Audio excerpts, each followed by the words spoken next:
Hi, my name is Aimee and I'm the page manager at Breastfeeding Mama Talk, and today I'm here to talk to you about increasing your milk supply.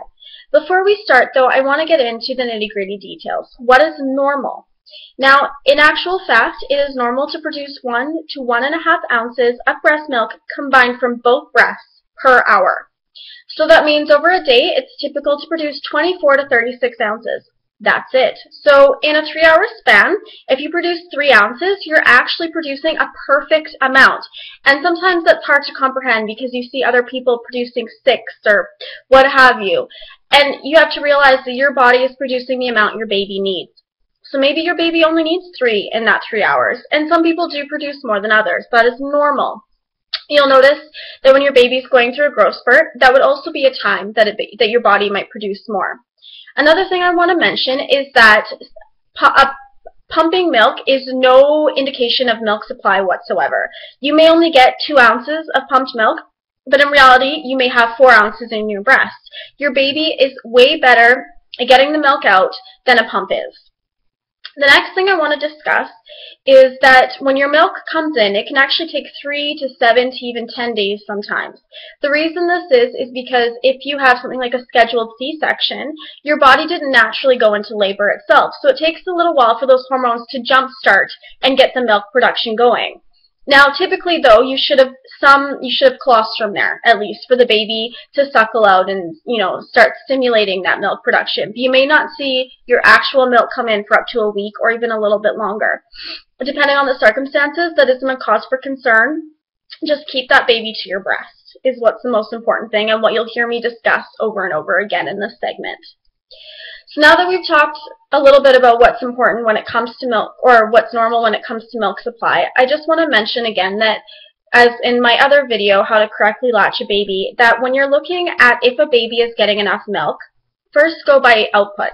So for up to a week of age, you should see a dirty and wet diaper for every day old the baby is. So at day 3, you should see 3 wet and 3 dirty diapers. By a week's age, and beyond until about 6 weeks, you should see 4 to 5 dirty diapers a day and 6 wet diapers a day. After 6 weeks, a baby will go onto its own schedule when it comes to pooping, and you may see no dirty diapers for up to a week or longer, but you should see at least 6 wet diapers every single day. Now, especially, not so much with cloth diapers, but with disposables, sometimes it's hard to tell if the baby has actually voided. You can get, I know Pampers has the ones with the blue lines in them that indicate that a baby has had a pee. However, those are more expensive than, some of the other brands of diapers. So you can also put a panty liner inside the diaper if you're concerned about your baby not peeing enough. And that'll be more of an indication that, yes, your baby has had a pee, and you can mark it down. What else is normal? So another normal thing is your baby, when it's a newborn, should nurse 8 to 12 times in a day. Sometimes it might be every 2 hours, sometimes it might stretch out a little bit, and they may cluster feed and nurse a bunch at night. If you're concerned about how often your baby is feeding, you can just make a tick chart and tick every time your baby has a feed, and that'll give you an indication that your baby is feeding plenty, is 8 to 12 times in a day, and then you're going to track the output to make sure that they're getting the milk and the sustenance that they need. So I know in Canada, anyways, I'm not so sure about the States, but one of the biggest reasons that women quit breastfeeding is because they perceive that they have a lack of milk. And that's actually on our Statistics Canada website. A lot of times that isn't true. It's just a perceived lack of milk. They don't realize that, a pump isn't an indication of a supply, that it might take some time for their milk to come in. The baby's going through a growth spurt, so even though baby's constantly at breast, that is normal. Or at 6 weeks, roughly, your milk supply starts to regulate, so your breasts might not be as heavy and as full as they normally are. This is all normal, though. And of course, the bad part is that because a mom perceives a lack of milk supply, she may introduce a bottle of formula. And then the cycle begins. It's called the top-up trap. So the mom introduces formula, and then your body makes less because you're not getting the baby to the breast to get that demand. So your supply dips even more, and then you introduce more formula, and it just goes on and on and on. One of the biggest things I suggest is, if you're trying to solely breastfeed, is to cut that formula out if you've introduced it. You might have to do it slowly, but that is really important if you want to get your milk supply up to what your baby needs. So when it comes to your actual milk supply, the number one thing is to get that baby onto that breast. That is going to stimulate the milk production hormones, and that is what's going to cause your milk production to increase. However, even just laying skin to skin with your baby will stimulate the milk production. Or if baby is just, around the nipple, that kind of stuff, it still gets those hormones going.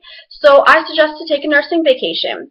You and baby, you're topless, baby's naked with the diaper on, laying in bed. Let the baby latch, let the baby cuddle, and that is a good start to getting your hormones going.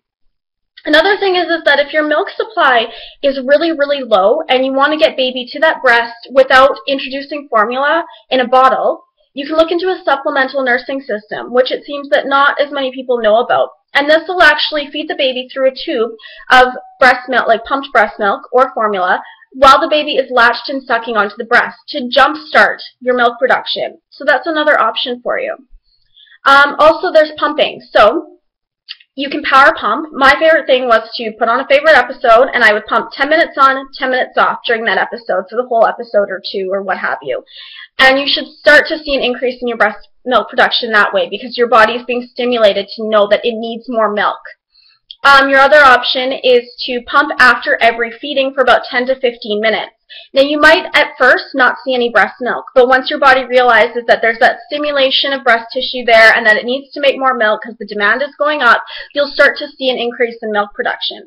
So there's a few of those things that you can do before you jump to things like supplements.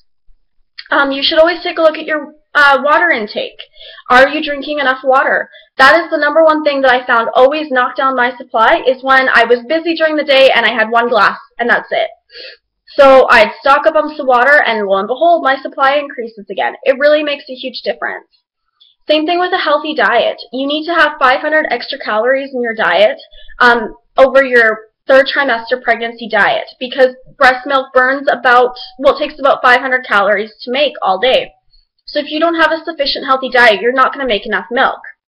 Now, there's actual food that are considered lactogenic foods, and these things are steel-cut oats, barley, leafy green vegetables, garlic, brewer's yeast, brown rice, and then of course you can make lactation cookies. And so these are all foods that you can put into your diet that can help you naturally stimulate making more milk, and they're not going to really cause any issues, and they're healthy and good for you anyways, so it's a good thing that they're in your diet. Maybe not so much the cookies, but they taste really good. Then when it comes to other supplements that are considered lactogenic, there's a lot of herbs out there. So things like fenugreek, alfalfa, blessed thistle, milk thistle, nettles, fennel, and goat's root. Many of these herbs can be made into teas, or you can find them in pill form, or you can use them in your cooking. Of course, because they're herbs and they're herbal medicine, some of them do come with some concerns, such as that fenugreek can cause babies to be gassy and constipated. So you always have to be aware of the side effects of these things because they're still medication even though they're herbs and you think they're safe. So it's important to look into them and research them a bit before you jump into, putting all this stuff into your diet. Another thing you can find at herb stores is something called mother's milk tea, and this actually takes a bunch of the herbs and makes it into a tea that you can drink to increase your milk supply. However, it tastes kind of gross, so you might want to invest in honey or something as well to make it taste a little bit better. We also have a review on our website. Our admin, Jackie, tried out a tea by Fairhaven Health, and she saw a crazy increase, well, I think anyways, of her milk supply when she was pumping. So check out our website, www.breastfeedingmamatalk.com, to look into that. The last thing I want to mention is the dangers of increasing your milk supply. If you have a good, healthy milk supply,